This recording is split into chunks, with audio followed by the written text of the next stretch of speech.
ஒத்த சீட்டு மொத்த கூட்டமும் அடிச்சது. கவிதையா சொல்ல நினைச்சேன், அது ஒரு மாதிரி எனக்கே எரிச்சல். நானே நானே திட்டிக்கிறேன், துப்பிக்கிறேன். எந்த சீட்டு? ஒத்த சீட்டு, அது எம்பி சீட்டு தான். ஒரு ஆள் ராஜினாமா பண்ணிட்டாருப்பா, உடனே ஓடியாடுறாங்க மியூசிக் சேர் மாதிரி. ஐயோ எனக்கு எனக்கு எனக்கு எனக்கு எனக்கு அதுல ஒரு டம்மி. அது எதுக்கும் தேவையில்லை. சும்மா கல்யாண பத்திரிக்கை எங்கேயாவது போகும்போது எம்பி வரார் அப்படின்னு சொல்லுவாங்கல்ல, அதுக்காக அது அவ்வளவுதான். அது எதுக்குன்னு எனக்கு தெரியும். எம்பி சீட்ல உட்காந்து பாஜக போட்டு பொழக்க போறாங்க. அது யாருக்குன்னு தான் போட்டியே. ராஜினாமா பண்ணது எப்படி பொழப்பாங்க தெரியும்ல. அப்படி பொழக்கிற மாதிரியான ஒரு ஆளை எம்பி தான் இன்னைக்கு அந்த எம்பி சீட்டுக்கு தான் அடி போட்டுக்கிட்டு இருக்காங்க. தாவேகா தானே போகுது. இல்ல, 3 கட்சியுமே அந்த 3 கம்பியுமே காங்கிரஸ் போகுது. ஆமா, இல்ல தாவேகா தரமாட்டாங்க. முத யாரு அடி போட்டாங்கன்னா அதிமுகவுல சிவி தான் அடி போட்டாரு. இவனுங்க எம்பி சீட் இல்ல, டெபுட்டி சிஎம் இல்ல, அமைச்சர் இல்ல, அதிமுக பொசிஷன் அப்படின்னு சொல்லி கேட்டாரு. அவங்க என்ன ரோபோ சங்கர் மாதிரி பேசுறாரு அப்படின்ட்டு, நீங்க போங்க வரேன் அப்படின்னு, நான் வருவேன் போயிடு அப்படின்னு ஒரு சரி ஓகே அமுச்சு விட்டாங்க. அதுக்கப்புறமா நம்ம வச்சு ஏமாத்தி விட்டாங்க. ஏமாத்தின உடனே சிவி சண்முகம் கூடவே ஒரு ஹைட்டா ஒரு நின்றுட்டு இருந்தாரு. அவர் எப்ப அழுக வந்தாலும் அவர் மேல அப்படி கை வச்சு இப்படி சாஞ்சுதான் அழுவாரு. அன்னைக்கு இவங்க ஏமாத்தி விட்டாங்க. இவர் இப்படி சாஞ்சு அழுகலான்னு போனா அப்படி கீழே விழுந்துட்டாப்ல. அப்படி அவர் தான் கிளம்பிட்டாரு. முன்னாடி கிளம்பி எடப்பாடி பழனிசாமி கீழே இப்படி சாஞ்சு பிடிச்சு அவர்தான் தெரிஞ்சிருச்சு எப்படியும் தரமாட்டானுங்க.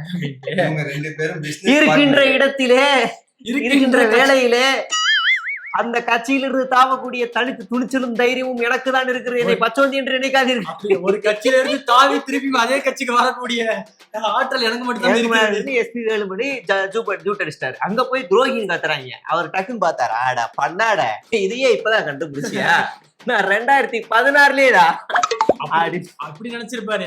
என்னையே நீ துரோகின்னு சொன்னா இதற்கு மேல ஒரு ஆள் இருக்காரு, அதெல்லாம் எனக்கு கவலையே இல்லை அப்படின்னு போயிருப்பாரு. அவ்வளவுதான். அப்படி அவர் டேக் இட் ஈஸி அப்படின்னு போயிட்டே இருந்தப்பல அடுத்து அந்த எம்பி சீட்டு தாவேகாவுல ஜான ஆரோக்கியசாமி கேட்டாப்ல. கேட்டாரு, நான் இவ்வளவு நாள் ஷேடோவா நிழல் உலகத்துல இருந்துட்டேன், சரி இனிமே நான் அப்படி இருக்க முடியாது, எனக்கு கொடுத்துருங்க அப்படின்னு கேட்டாரு. சரி, அதுக்கு நம்ம ஒரு கூடவே இன்னொருத்தர் ஒரு ரெட்டின்னு ஒருத்தர் கொத்திக்கிட்டு இருப்பாப்ல, ஜெகதீஷ் அப்படின்னு ஒருத்தர், அவரு கேட்டாரு. அப்புறம் ஜோசியக்கார் கேட்டாப்ல. ஜோசியக்காரு கேட்டா அவர் சொல்லியிருக்காரு விஜய்கிட்ட போய், நான் இப்படி உட்காருவேன், நான் கவுண்டர் கொடுப்பேன், கவுண்டர் கொடுக்கும் போது அங்க ஸ்பீக்கர் மைக் ஆஃப் பண்ணிட்டாருன்னா டக்குன்னு சொல்லி ஒரு ரத்த நக்கி சாவலாம் அப்படின்னு நான் சொல்லிடுவேன். ஒருவேளை நான் கவுண்டர் கொடுக்கும் போது எதிரில இருந்து எனக்கே பதில் தெரியாத அளவு கவுண்டர் கொடுத்துட்டாங்கன்னா சொல்லி 4-5 சோழியை ஊட்டி உன் குடும்பம் 4 ஜென்மத்துக்கும் விளங்காது, நாசமா போயிருவேன், மண்ணோட மண்ணா போயிருவேன், நான் அழிஞ்சு சாபம் விட்டுருவேன் அப்படின்னு அவர் சொல்லியிருக்கப்ப. அப்போ விஜய் யோசிச்சிருக்காரு, குடுக்கலாமா வேணாமான்னு. டக்குன்னு இவர் என்ன சொல்லிட்டாருன்னா, குடுக்கலன்னா உனக்கும் சாபம் விட்டுருவாரு, அப்ப எடுத்துங்கன்னு டிக் அடிச்சிட்டாரு. விஜய் ஜோசியத்தை நம்புறாரு. டிக் அடிச்சிட்டாரு விஜய் ஜோசியரும் டிக் அடிச்சிட்டாப்ல. சண்முகம் இருக்காருல்ல, யாரு, எந்த சண்முகம்? கம்யூனிஸ்ட். அவர் சொல்லியிருக்காரு, அதாவது ஜோசியக்காரங்க ஒரு நல்ல நேரம் குறிச்சு ஒரு நல்ல விஷயத்த சொல்லுவாங்க, அந்த இடத்துல பண்ணீங்கன்னா நல்லா இருக்கும்னு சொல்லுவாங்க. ஆனா நல்ல நேரம் குறிச்சு அவருக்கு ஒரு பதவியை கொடுத்தாங்க, மறுநாளே அந்த பதவி புடுங்கிட்டு போயிட்டு அவருக்கே அவரால் நல்ல நேரம் பார்க்க முடியல. ஆனா அவரை விஜய் நம்பிக்கிட்டு இருக்காரு அப்படின்னு சொல்லி நாக்கப்படுங்க. இப்ப அவருக்கு சீட்டு இல்ல, கடைசியில ஜோசியக்காருக்கு சீட்டு கொடுத்தீங்களான்னு ஜான் ஆரோக்கியசாமி ஒரு ரைடு விட்டாப்ல. விட்ட உடனே அங்கு மதக்கலவரம் ஆயிடக்கூடாது அப்படிங்கறதுனால டக்குன்னு 2 பேருக்குமே இல்லைன்னு விஜய் ஸ்மார்ட்டா காங்கிரஸ் கொடுத்தாரு. அது எதுக்கு எனக்கு தெரியும், எதுக்கு காங்கிரஸ் கொடுத்தாரு எனக்கு தெரியும். எதுக்கு?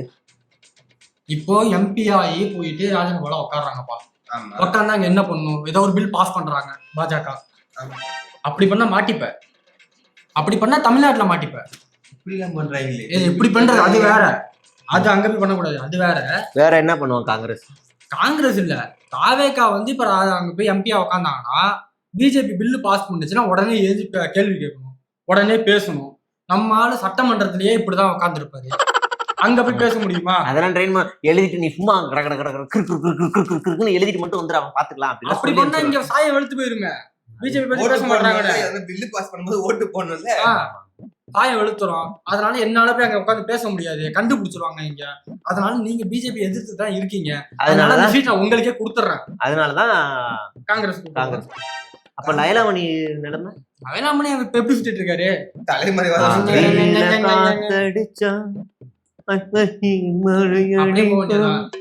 என்னன்னா தேர்தலுக்காக லயலாமணி வேலை பார்த்தாரு பேரு. அவரு ஜெயிச்சிட்டாப்ல. ஜெயிச்சதுக்கு அப்புறம் லயலாமணியை மதிக்க மாட்டேங்கிறாங்க. எவனும் அண்ணன் அண்ணன்னு சொல்லிட்டு இருந்தீங்க, லயலாமணியை மதிக்க மாட்டேங்கிறாங்க. கால்படுது. ஆனா மணியே கால்படுது சிக்காது பாருங்க, காலையில படத்தானே செய்யும். என்ன மணி தலையில இல்ல, அந்த நிலைமையதான் இப்ப இருக்கு. கோடியப்பா, அதான் நிலைமையா போச்சு. அடுத்து காங்கிரஸ்ட கொடுத்துட்டாங்க. இப்ப கிடைச்ச அந்த பிரசாதம் 2 கேட்டுக்கு நடுவுல மாட்டிக்கிச்சு. இப்ப அந்த பிரசாதத்தை யார் எடுக்கிறதுன்னு தெரியாம எல்லாரும் ஆளுக்கு ஒரு கேட்டுக்குள்ள கையை விட்டு நோண்டிட்டு இருக்காங்க. இப்ப வாயெல்லாம் விட்டு அப்படியே எடுக்க ட்ரை பண்றாங்க அந்த பொங்கலை. ஆனா இப்ப ஒரு பக்கம் சிதம்பரம் போய் விஜய் ரகசியமா பாத்துட்டு வராப்ல. எதுக்கு எம்பி சீட்டுக்கு தான். இந்தியா கூட்டணி கூட போறாங்க, 9ஆம் தேதி நீங்க வந்துருங்க, நீங்க தான் இந்தியா கூட்டணி இனிமே தலை தாங்கணும், நீங்க இல்லாம ஒவ்வொரு உற்சவம் அப்படி பேசி 9 குரு பெற்ற நீங்க நடந்தா தேர் உட்காந்தா உச்சம் அக்கூஸ் இது எல்லாமே பேசி எல்லாம் ஓகேங்க. அந்த சிதம்பரம் தானங்க இந்த கூட்டணி வரக்கூடாது, தாவேகா கூட கூட்டணி போக கூடாதுன்னு அது அப்போ இது இப்போ என்னங்க, அது அப்போ இது இப்போ அவ்வளவுதான். ஏன்னா திமுக லெஃப்ட் ஹேண்ட் அடிச்சு தத்தி விட்டுருச்சு, இந்தியா கூட்டணியில வர முடியாதுன்ட்டாங்க. அதனால நீங்க தான் வரணும்.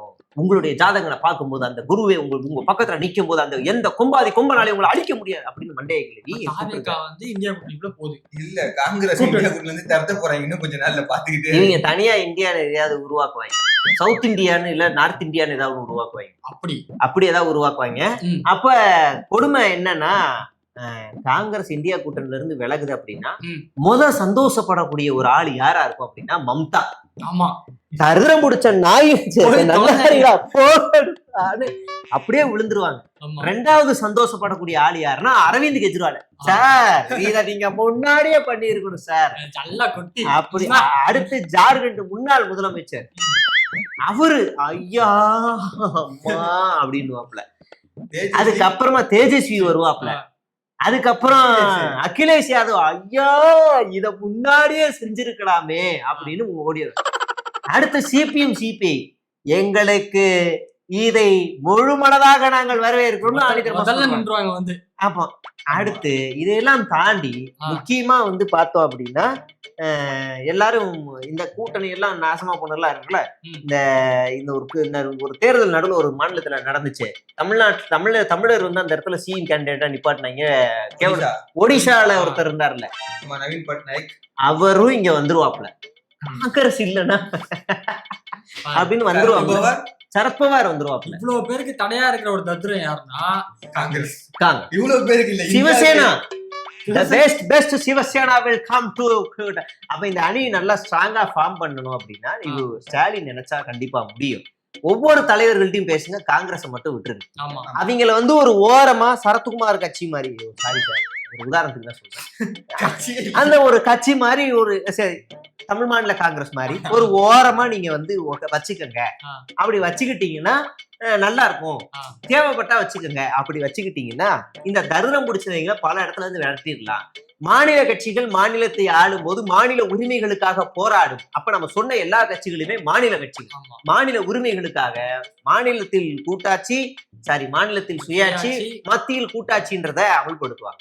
இதுதான் நடக்கும். அதனால இந்த வேலையை அவங்க சீக்கிரம் செய்ய ஆரம்பிக்கணும். தனியா அவங்க 9ஆம் தேதி போடுறாங்கன்னா நீங்க 10ஆம் தேதி போடுங்க. அவங்க ஒரு பக்கம் ஒருத்தரும் போக கூடாது. நீங்க 10ஆம் தேதி நீங்க எல்லாரும் ஒன்னா சேர்ந்து உட்கார்ந்தீங்கன்னா ஒரு பெரிய ஒரு அணியை ஃபார்ம் பண்ண முடியும் இந்தியா முழுவதும். கண்டிப்பா. ஆமா, என்ன பண்ண போறாங்கன்னு தெரியல, பாப்போம். ஆமா, அந்த பக்கம் அப்படி பார்த்தோம்னா இந்த பக்கம் இடைத்தேர்தலுக்கு வருவோம். அது வேற ஒண்ணு. இடைத்தேர்தல் ஆமா வரப்போகுது. மொத்தம் 9 தெரியும். அதாவது ஏற்கனவே 4 அதிமுக விக்கெட்டு, 1 திருச்சி கிழக்கு விக்கெட்டு, இப்ப சிவி சண்முகம், விஜயபாஸ்கர், மொத்தம் ஒரு 9 இடைத்தேர்தல் வரதுக்கான வாய்ப்புகள் இருக்காமா. என்ன நடக்க போகுதுன்னு தெரியல இந்த இடைத்தேர்தல்ல. ஏன்னா பிரச்சாரத்தை இப்பவே ஆரம்பிச்சுட்டாங்க திருச்சி கிழக்குல. ஆமா, நன்றி சொல்ல போனாங்களா இல்ல பிரச்சாரம் பண்ண போனாங்களான்னு இது வரைக்கும் எனக்கு தெரியல. அதுக்கு நேற்று உதயநிதி திருப்பியும் பேசியிருக்காப்புல, கிளின்னு கிழிச்சிருக்காப்புல. நாகரீகமா எப்படி நாசுக்கா அடிக்கணுமோ அந்த மாதிரி அடிச்சிருக்காப்புல.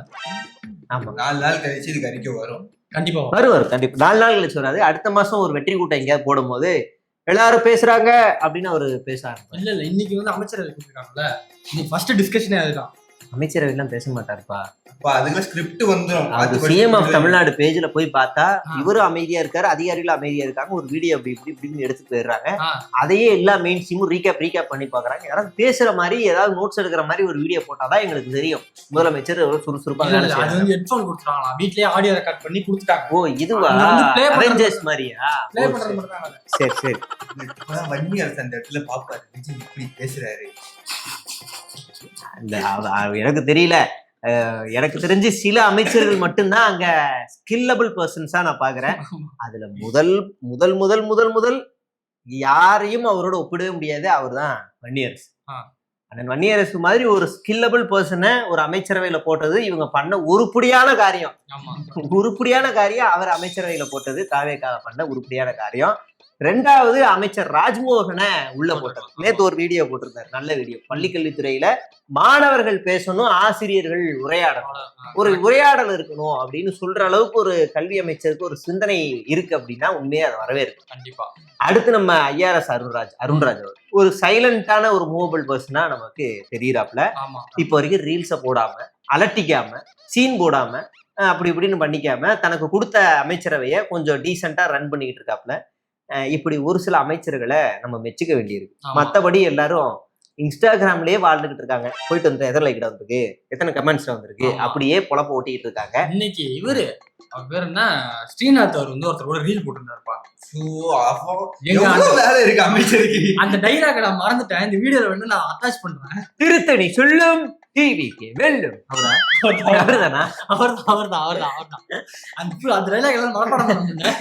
சத்தியமூர்த்தி சார், நீங்க எம்பி அடி போடல தானே?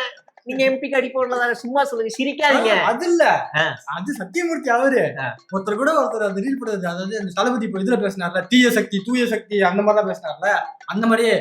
ஐயோ அந்த டைலாக் வேற இருக்கு, நான் போட்டே காட்டுறேன்.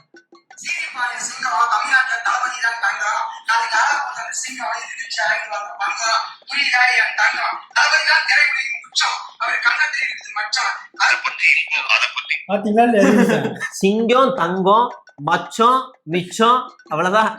இதுலயே ரைமிங்கா ஒரு கவிதை நல்லா இருக்கு சார், உண்மையிலேயே நல்லா இருக்கு சார். இப்படி ஒரு கண்டென்ட் டெம்ப்ளேட்ஸ் எல்லாம் நீங்க சீக்கிரமா அமைச்சரவையில கொண்டு வரணும். அது எங்களுக்கு வந்து நல்ல கண்டென்ட் இருக்கும். சேனல் ரொம்ப டல்லா போக கூடாது. காரணமா.